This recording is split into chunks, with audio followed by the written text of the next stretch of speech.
Concerto Barocco, je l'ai beaucoup écouté au casque comme ça, seul, et il y a des nuances infinies, c'est vraiment très beau.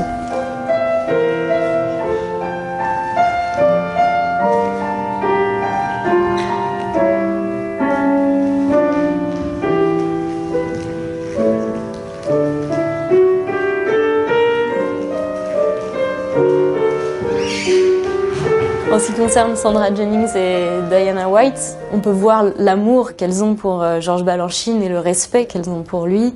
Et c'est très intéressant de s'en inspirer, en fait, juste d'imaginer à l'époque ce que ça pouvait être, les muses qu'il avait autour de lui, même si elles ne sont pas forcément directement liées à lui, mais elles ont beaucoup appris justement de ces femmes-là. Elles ont énormément de choses à raconter. On nous a pas parlé spécialement d'une histoire et il n'y a pas de fil conducteur.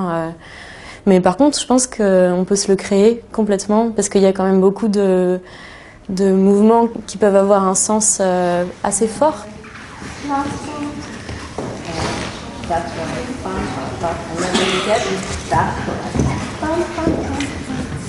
Okay, let's do once more from the front.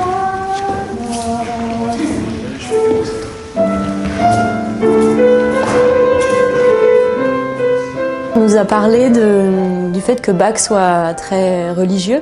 Dans le duo, on peut penser que ça va au-delà de la relation que les deux partenaires ont ensemble. C'est peut-être, enfin, moi je me le suis du coup interprété comme quelque chose qui cherche, qui va plus loin, que ça va au-delà de ces deux personnes. C'est quelque chose de plus grand. Du coup, j'imagine qu'il y a une certaine lumière à trouver.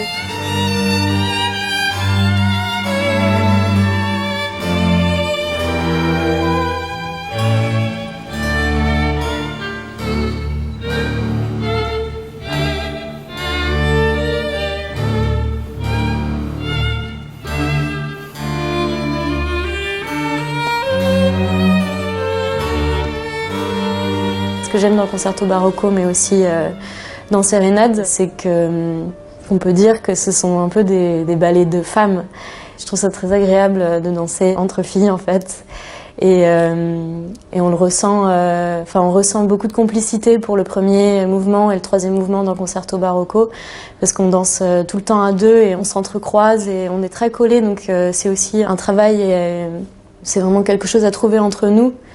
Qu'on fasse partie d'un groupe, qu'on danse ensemble, qu'il y ait des connexions avec tous les gens qui sont en scène, que ce soit corps de ballet ou soliste. Pour moi, je trouve que c'est très puissant dans un ballet, ces connexions-là.